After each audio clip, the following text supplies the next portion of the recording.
reflects on a killer storm today as the COVID-19 pandemic rages on. Good morning, everyone. I'm LaDawn Davis, and this is the Morning Edition. Thank you so much for tuning in. The country's death count from COVID-19 stands at 44 as new positive cases are now appearing in more family islands. The latest figures now puts the overall COVID-19 numbers to 2,217. Some 13 deaths are under investigation and 66 patients are in hospital as a result of COVID-19. Well, over on Long Island is one of those family island districts which held out quite a long time without COVID-19, but the island has now recorded 2 cases.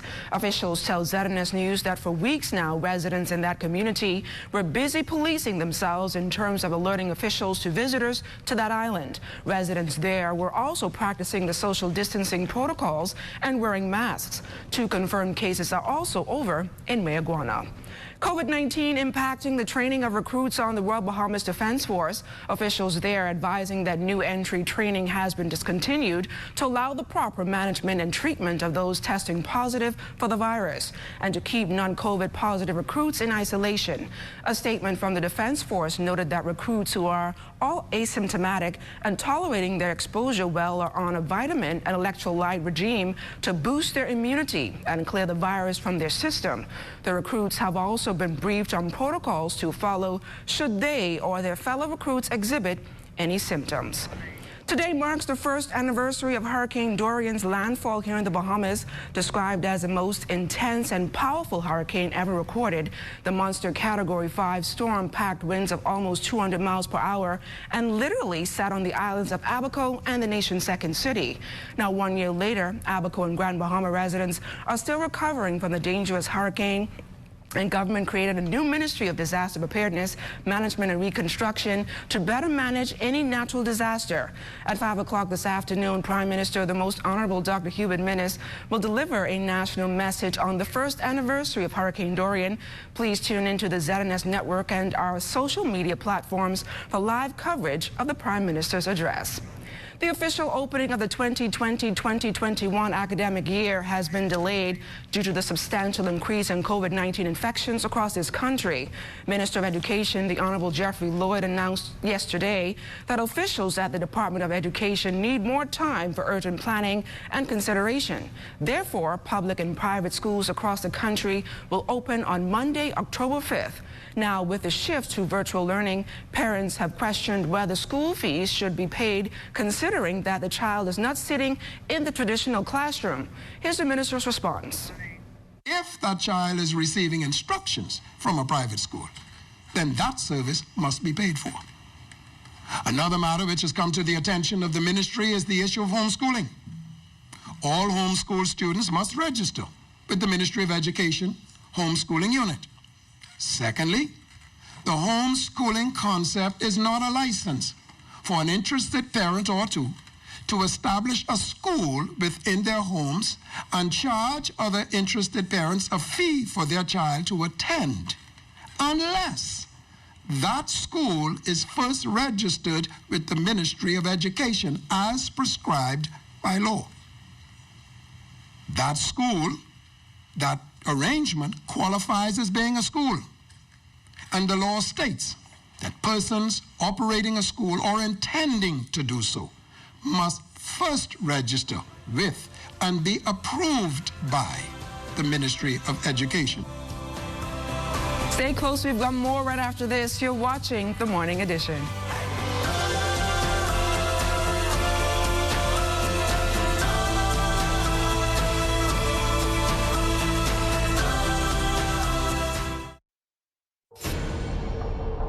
I've never seen anything like it in my life. These islands have been here for thousands of years, and people have lived here for hundreds of years. It will be a rough ride. The hurricane strength is expected to be about 145 to 150 miles per hour.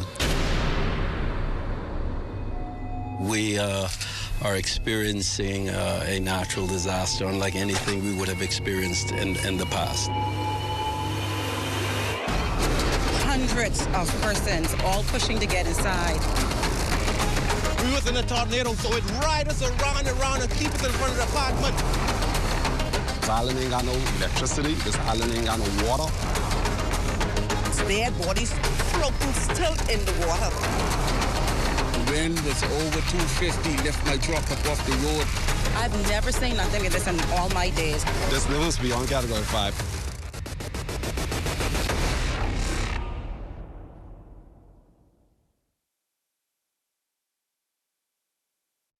Abuse increases during the crisis. The physical, mental, and social issues that emerge from abuse affect us individually and as a community. Though meant to protect us, distancing measures can increase the risk of women and children to being abused. The lack of physical contact with loved ones and limited access to support services can increase a woman's risk of being abused. Abusers who drink frequently can be dangerous to women and children. If you've experienced abuse, contact a trusted friend or relative. Develop a safety plan. Choose a trusted person that can help get you to safety. Keep a to-go bag packed with important documents, medication, money, and other essentials. If you or a loved one are experiencing abuse, contact the Bahamas Crisis Center or the Royal Bahamas Police Force. You can also contact us at 819-7652 or 812-0576.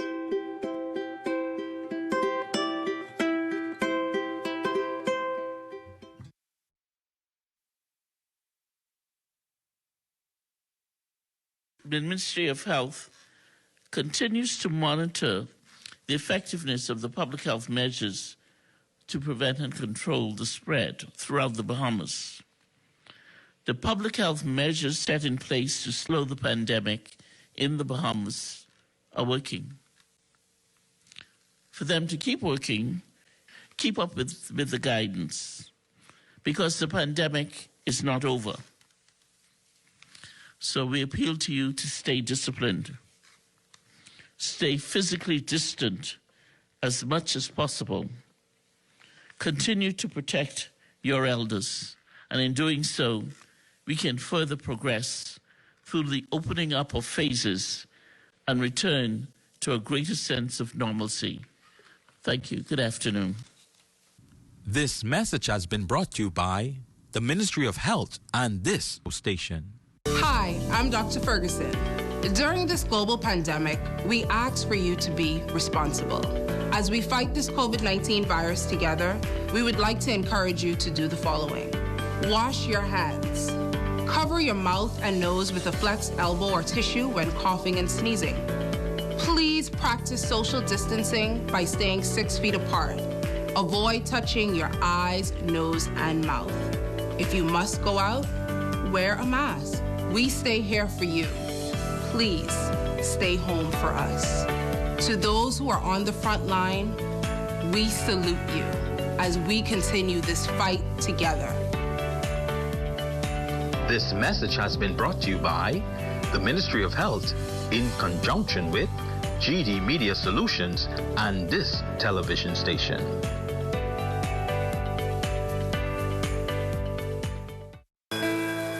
Abuse, domestic violence, suicidal tendencies. Are you being stressed out from these problems? Call the national hotline at 422-2763 or 322-2763. There are trained social workers available 24 hours to help you. Know that you are not alone in this.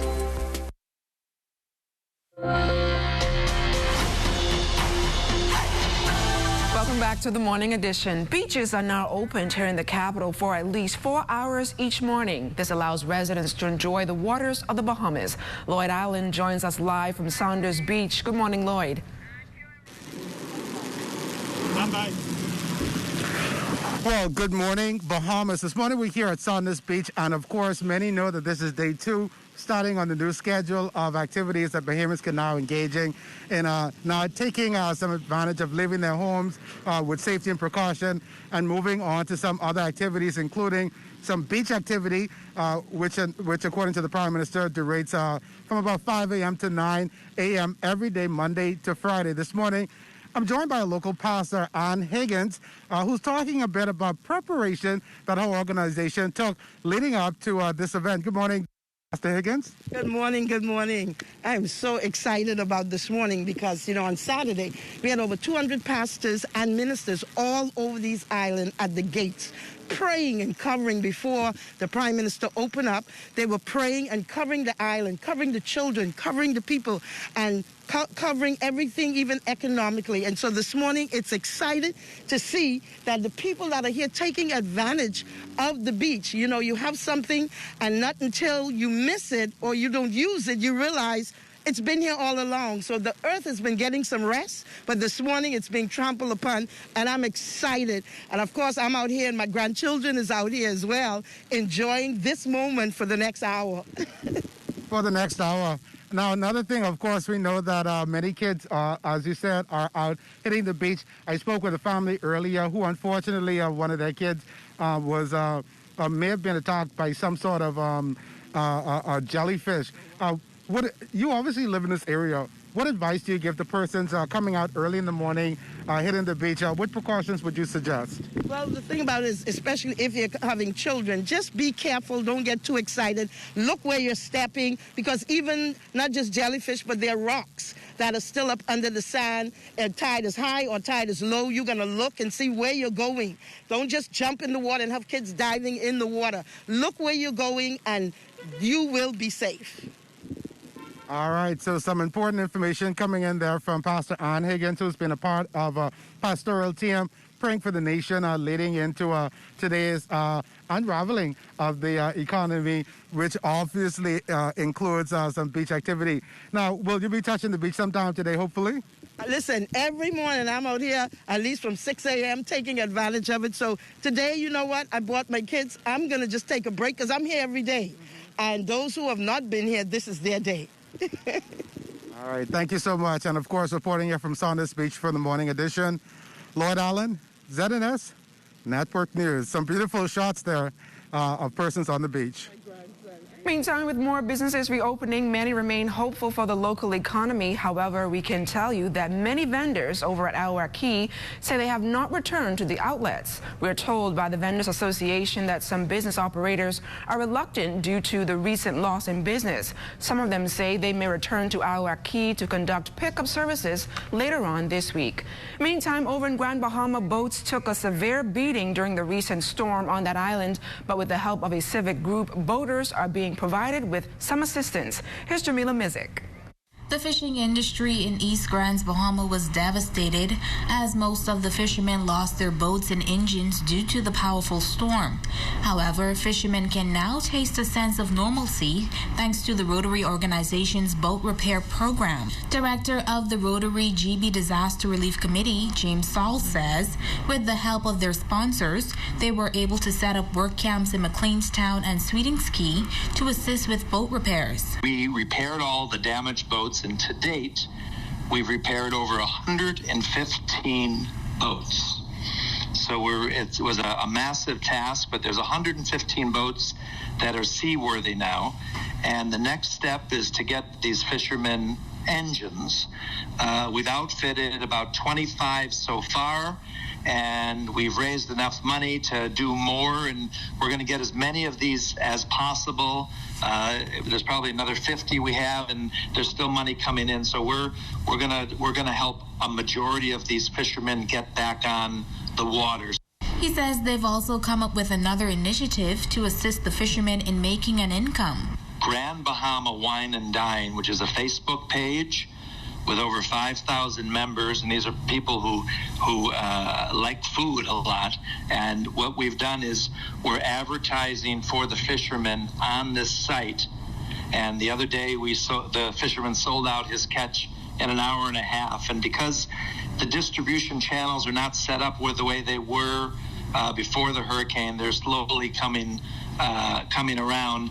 We wanted to help the fishermen, so it's Rotary's full cycle. You know, we repaired the boat, we repaired the engine, and now we help the fisherman sell his fish. And so it's very nice that we're helping the economy, and Rotary's very proud of this project. Saul says 1 year later, after Hurricane Dorian, Rotary has repaired over 600 homes and are still working today. He says they're working on 80 homes in the Freeport area, including mucking and gutting homes for mold remediation and replacing sheetrock. In High Rock, we're working on 35 more homes, and there's still a lot of work to do. So Rotary is a year later, we're still doing Dorian hurricane repair, and so the work goes on, and all of the Rotarians are pitching in. And now because of COVID, we have a hurricane problem, and now we have a COVID problem, and so we were just distributing last week or so 1,400 of these food buckets given to us by Global Med that can help the people who are having problems in terms of food, because they were out of work and they still had hurricane devastation. And we had sponsors who gave us gas, so we were out there filling up generators. So the work of Rotary still goes on a year later. Saul's noting that the Rotary clubs in Grands Bahama are very grateful to all of their sponsors and to those who continue to support the work of Rotary. Jamila Mizik, ZNS Network News. And coming up, we'll reflect on Hurricane Dorian and its impact on the Bahamas. You're watching The Morning Edition.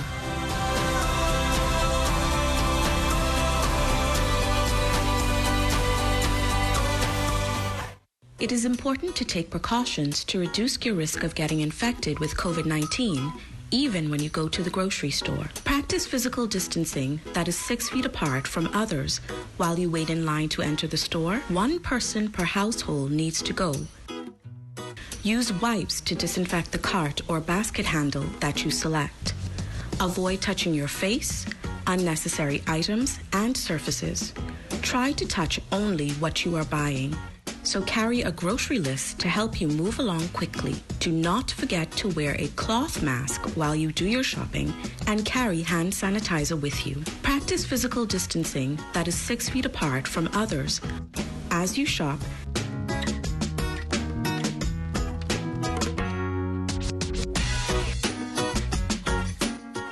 and at the cash register.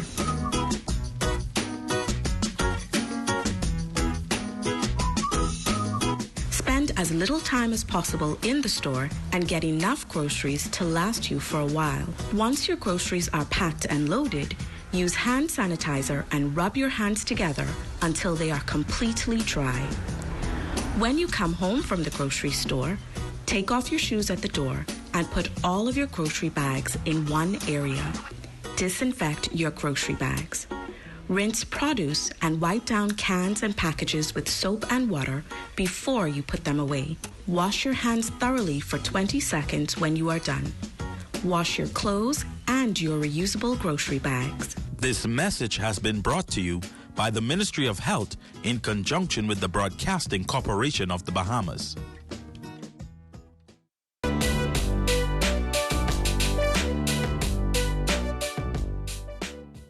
Here's your COVID health tip for today. To reduce your risk of COVID-19, it's important that you wear your face mask the right way. Your mask must cover both your nose and your mouth. Only covering your mouth is not enough because you can inhale respiratory droplets through your nose. If you and others around you are not wearing your mask properly, respiratory droplets from someone else can land in your nose, your mouth, and even your eyes. Or sometimes someone's droplets can land on the surface that you touch. Then you touch your eyes and your nose, and then you can become infected too. There should be no gaps in between your face and your mouth. In addition to wearing face masks, avoid touching your face. Practice physical distancing, proper hand washing, and disinfecting frequently. Touch surface. Most importantly, stay at home.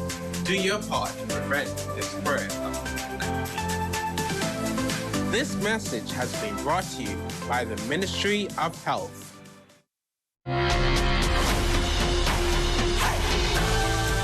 As we pause to observe the one-year anniversary of Hurricane Dorian, our Megan Shepard, who was in Abaco for that monster storm, reflects with us this morning. And it's like, what's happening? And honestly, in just a matter of minutes, hundreds of persons are climbing over a hill. They're running through water, and to just see families and persons and babies and elderly people just running and trying to save their lives and the lives of their loved ones. It's something that you will never forget seeing and trying to imagine what they just went through and how bad it had to be that they are now taking this risk of running through a hurricane, just trying to find shelter and protection and somewhere better to be. And one of the first communities that we went through was Central Pines, and to see the level of damage was a lot. And seeing persons still evacuating and still waiting for the break of dawn, and they're just trudging through water and down power lines, and just imagining what it was they went through and how they survived the night, and just waiting for that bit of light to be able to leave where they sought refuge to find somewhere that was better.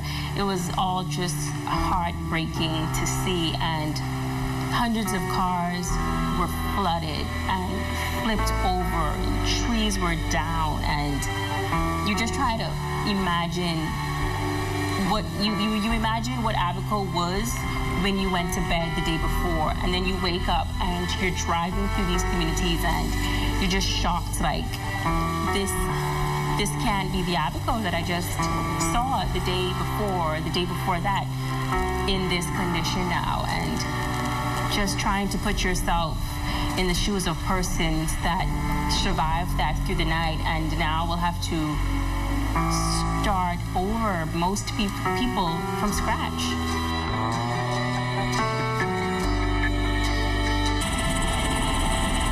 So remember now, hundreds of vehicles are destroyed, and so we hop onto this machine to go out on a tour of the island, and we can see persons just trying to salvage what they can. We can see families looking for food. We can see persons trying to save their clothing and their important documents, and just, I'm sure at this point everyone is just so shocked and taken aback by what has happened, and everyone is still in survival mode. I think that's the best way to put it, that everyone is in survival mode and just trying to secure whatever you can get your hands on at this point.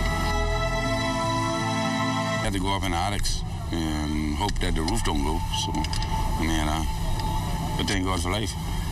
Were you prepared for what Dorian brought? I don't think anybody was prepared for that. We could have done the best we could. And prepare as best we can, but no one was expecting this. But when the eye came, we had a little bit of time to chill out, so we tried to get from where we was. We took the back road, Essie Boodle. We got stuck in the car because the hurricane come back so quick. We had to stay in the car full of water. At that time, the car get flooded, so we had to come out, hold on the car, the seat belts, while in the middle of the hurricane. She was wild. This the only little, this right there, this little boy keep us alive. Me and my boys right there. The same little boy keep us alive. Real talk. Everybody's then talking, but they get dead. I say, no way, you got to tug it out. I mean, it was terrible because the water getting in the house, and I was in the attic, and thank God there's a hole open on the roof, and that's how come we see it. You know, we get out through the roof and swim to the hill and get out. And today I was supposed to fly because my visa going to be finished day after tomorrow. The water was about 20 feet high, that yucked our building down we were in. We had to kick the front door open to get out. And while we didn't know where everybody is because a few of us got separated. I was out behind a car. Someone was in the back of a truck. One of my other cousins was in a bus. My parents were still locked in the place. None of us knew if we were alive. And all I know, I began to pray. And I said, God, you have not brought us this far to leave us. And when I began to pray, I heard the voice of the Lord. He said, listen, the eye's going to come, and it's going to get calm. And immediately, about 5 minutes after that, it came. We were able to escape. It wasn't really, we lose everything. We just need to get off this island. That's all it is. We leave. Get out of here. That's the only thing. I'll get out. Get out here. This island ain't got nothing. This island ain't got no electricity. This island ain't got no water. This island ain't got nothing. It's a year later, and Megan Shepard takes a look at the rebuilding process over in Abaco. The Disaster Reconstruction Authority continuing their efforts to assist displaced residents on the island of Abaco post-Hurricane Dorian. A major cleanup process was carried out since the passage of the hurricane. However, many residents still remain without proper housing. To this end, the DRA implemented a temporary housing project, erecting nearly 200 domes throughout the various communities. Project Director for the DRA, Wendell Grant, notes that the initiative is going well. One of the things that's ideal and important about the Dome Community Project is that it allows persons to build a dome on their property so that they can live in the dome while their home is being repaired. It allows them to oversee the work. It allows them to keep a keen eye on the materials. It allows them to check the progress of the contractor. It allows them to be at home and be living in a very familiar community. So it gives them the opportunity to be back home while their home is being repaired. He adds that they have encountered some challenges. One of those is the challenge of getting concrete. While it's available, we make the most of it. We have our teams here and available, so we work around the resources that are limited at times. Plumbing supplies, electrical supplies, and just logistics, getting things here, getting things cleared, getting things delivered to the site. So it's the regular construction situation that we face and we have to overcome on a daily basis. Grant says that residents have been receptive of the initiative and enjoy being able to have the domes erected on their personal properties. The community is very much in favor of the dome project. In fact, we do have a list of persons who would love to have domes. The domes have been fully subscribed. It has proven to be a good temporary solution to being able to get people back home. And although the domes are only a temporary solution, it is a very good interim way for people to get back into the community to restart their lives while they're rebuilding their home. It's all right. It's good, better than, it's better than nothing. Better than living in an old shack or something. It's good. Now, we spoke with the resident Wilson Russell Jr., who is an electrician by trade. He says while it may not be the most ideal situation, he understands that it is just temporary, and he did modifications within the dome to make it as comfortable as possible. I put a lot of effort into it to be comfortable running water, and so me and my family could live, me and my wife and my son could live comfortably. And it take a lot of time, a lot of work. I had to push a little bit for it to happen and for me to get in it, because at a certain time I was at my brother's house and he was gonna rent his place and everything, so I had to do what I had to do to get into this and to be comfortable. Grant also noted that government workers were given housing options as well, as they are essential to the restoration process. The RVs were supplied to ensure that the government can continue to function in Marsh Harbor. The primary purpose was to be able to provide sustainable, safe, and efficient housing for government employees and government officers. We've provided RVs at the Marsh Harbor Clinic, at the government complex, and at a number of other key government installations around the Marsh Harbor area. And it's a key component to allowing the government to continue to provide services in Marsh Harbor and in Abaco in general. As residents continue to return to the island, Grant says they can still sign up for the temporary domes if they are in need of housing. We do have a waiting list, and so persons have to be patient and realize that the dome project is underway, and that as we continue, we'll be able to reassess and make them aware of where they are in terms of being able to get a dome. Megan Shepard, ZNS Network News. On this programming note, you can tune into the ZNS television network tonight at 8 o'clock for a special documentary on Dorian hosted by our Megan Shepard. Also join us on Wednesday evening at 8 p.m. for the documentary Life After. Meantime, our Lloyd Allen and the Morning Edition team is standing by with your daily commute.